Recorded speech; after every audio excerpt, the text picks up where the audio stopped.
Hey guys, Triggerfish here, back with a new video. This one is in response to someone that asked how to play McCree and Genji without needing crazy mechanics. Um, so there are a couple ways where you can do this, and I just want to start the video off by saying that these characters are very dependent on their mechanics. So Genji is very mechanically uh, intensive, as is McCree. So getting to a high SR is going to require you to improve those mechanics. I'm going to show you a way where you can climb, but it's only going to get you to a certain point before you have to start um, just getting mechanically better. And you will in time. The more practice you put into the game, the more you're going to uh, evolve, essentially. So let's start off. McCree is a short to mid-range character.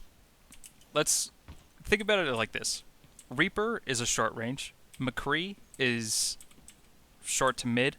Ashe is mid to long, and Widowmaker is long. So McCree gets most of his value out of being about this far away from his targets. You know, you want to be about 20 yards away to get max value. So, but in doing this, let's say this is a team fight and we have, 5 or 6 bots or enemies running around us. My camera has to move quite a bit to hit these robots. So this is where having mechanics comes into play. This is where it gets most value, but it's also very mechanically intensive. If you want to be playing McCree, it's very easy to back yourself up a little bit. Once we back up from the team fight, we put everything in front of us. And then all of a sudden, I went from having to do a full 360 to hit my targets to now having to do less than 90 degrees. Right? So I'm keeping everything in front of me, and then I can just focus on hitting my targets from here. Right? It's much more calming, it's much more simple. The trade-off is damage fall-off.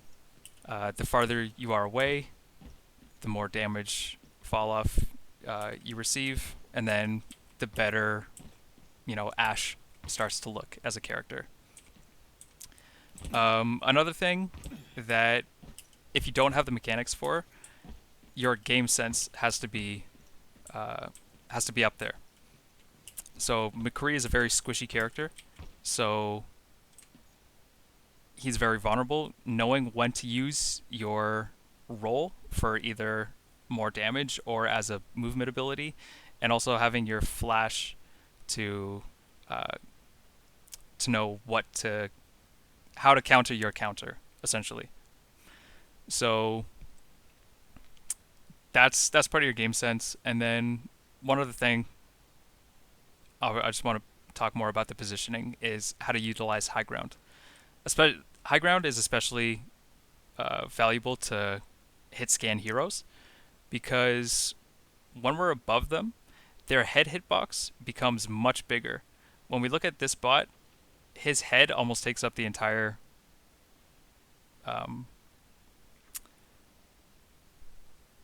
hitbox. Yeah, his head hitbox almost takes up the entire hitbox. So if I shoot him, it's most likely going to be a headshot. Right? So people on high ground just do more damage. And then the other thing to be on the high ground is that we can just back up and then the enemy can't shoot us. Whereas they're completely left out in the open. Alright, so let's hop into a game and see how it is. Hop into a replay game.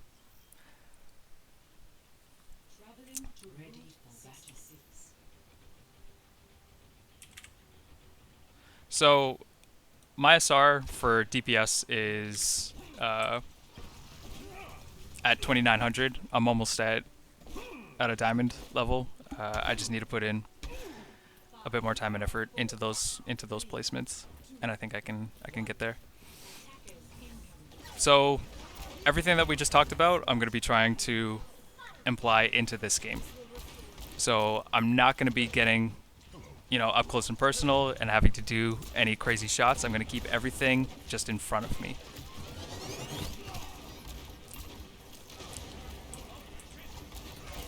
So also, target priority is going to be something that you're going to see.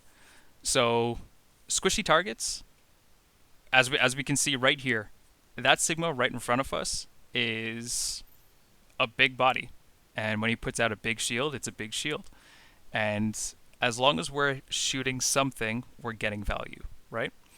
So, and then over here is an Ashe trying to take a duel with me, but that's a very small character model, right? So it's going to be much harder for me to hit her. Same thing with Echo. Slim character model, moves around in the air. You're going to see this where I take shots at squishy targets, I don't hit them, and I just go back to hitting tanks. Because as long as you're hitting the tanks, then you're putting pressure on, right? It's less demanding, less mechanically demanding to be hitting a big target, but you're still hitting a target, right? You're still getting value. So that fight, we stood back with the cart, and we kept everything in front of us. Nothing was flying over top. Nothing was, you know, on either side of us at any point, and we got our value, right? So we just won our team fight, and now I'm moving up here onto the high ground. Because if they want to recontest, then I'm in the same position as I just was. Everything is in front of me, right? If they want to contest this payload, I'm fine. But if I stood on the payload and stayed here, then all of a sudden, if they want to come through there, if they want to come through there, or they want to come through there, I'm totally surrounded. And then that's when you have to start doing your 180 flicks, right?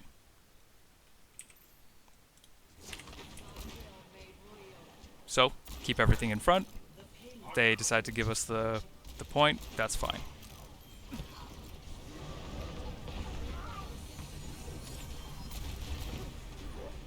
And I'm always someone who says, you know, use natural cover, and I just didn't. So just remember, McCree, you're a very squishy target. You have to be able to protect yourself. So I see shield, I'm shooting shield, because it's gonna break at some point, right, if we keep doing it, and then we get free shots. So I'm trying to hit squishy targets, can't hit them, so I go back to shooting a shield. That thing is now broken. I have Deadeye, and now I have a win condition, right? This is my personal win condition, and that in Overwatch, if you're not playing with a 6-stack, that's all you can do. It's just personal win conditions. So shoot this shield, it's broken, and Deadeye comes out. Yes, the Diva Bomb got the kills, but I wasn't in voice comm, so we didn't coordinate that. If the Diva Bomb didn't get the kill, I was gonna get the kill with Deadeye. So same thing. I'm trying to keep everything in front of me. If I'm on the cart, then trying to shoot up is a very difficult thing to do, right? So trying to shoot up, that also means that they have a lot of natural cover to jump down on me, and I'm going to be fighting them within Reaper range. And then if someone tries to go on a flank, I'm just very vulnerable here. But up here, I have the high grounds, and I have everything in front of me.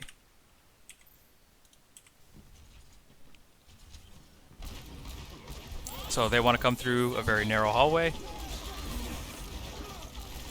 and I'm just shooting shield. That shield is now broken, and that Sigma has to contest the cart, right? So I'm trying to shoot Mercy. I'm not hitting it because Mercy's a flying slim target. I go back to shooting tanks.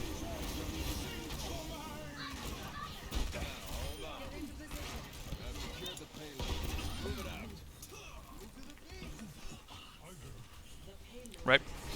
If you're trying to hit a squishy target and you're just missing, then go for a bigger one, right? Because if you're missing your shots, then you're essentially doing 0 DPS. But if you're hitting at least a shield, then you're putting out damage.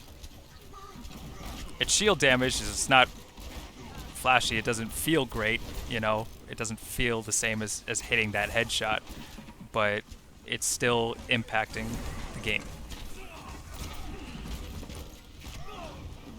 That was a horrible decision on my part. Don't ever do that.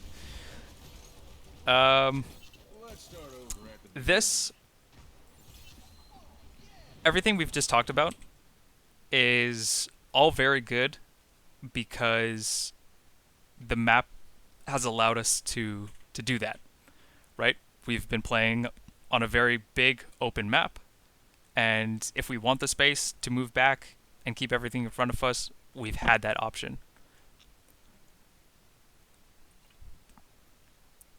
On third point, it's a little bit of a different story,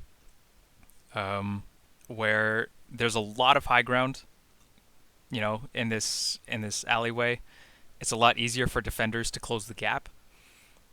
So it becomes a point where you're forced into making mechanically hard plays.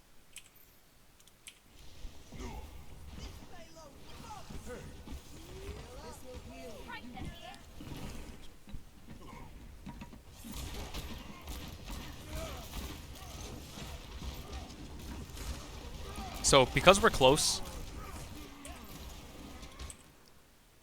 just talking about what we should be thinking at this point. Sorry, I just want to rewind it just a little bit. So what are we thinking as McCree? So we're now forced to be close, and they have close-up characters. They have a Reinhardt, they have a Reaper, and they have a Doomfist. Our flashbang is now going to be our basically our only defense. It's the only way we're able to defend ourselves, right? So we're looking out for Reaper's Fade, and we're just looking out for Doomfist. And if they get anywhere close to us, flashbang and either go for the kill or try and disengage a little bit.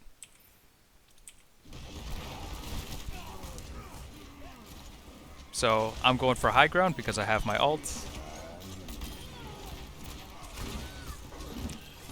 But now I'm in a position where not everything's in front of me, right? I have everything on all sides.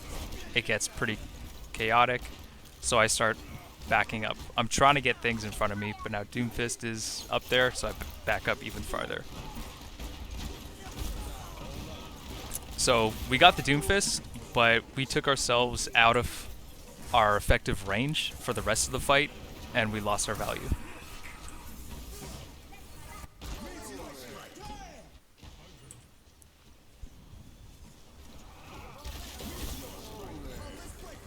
So we try to use the flashbang on the... Let's just rewind this just a little bit. So Doomfist comes in, we try to use the flashbang, he uses his ult. I use my movement roll, essentially, to get to more natural cover. Because now he's charging his fist, and I'm behind a wall. He can't hit me.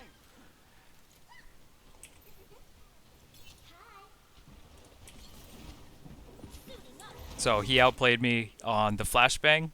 I outplayed him on positioning. But now we know that Reaper's up top.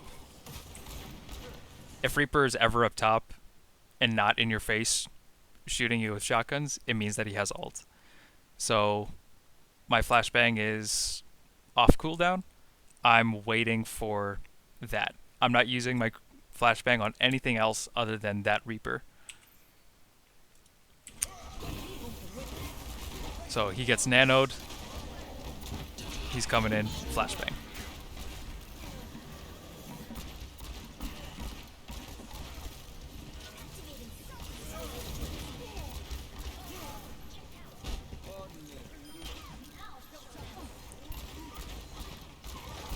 Work the shield. Shield breaks. Unfortunately, they have double shield.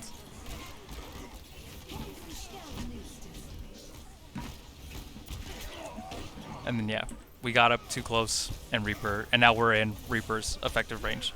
So McCree's very hard to play here. I should have gone up to the. Oh no. I should have come up here to the high ground and try and utilize this more. But hopefully, from what you've seen,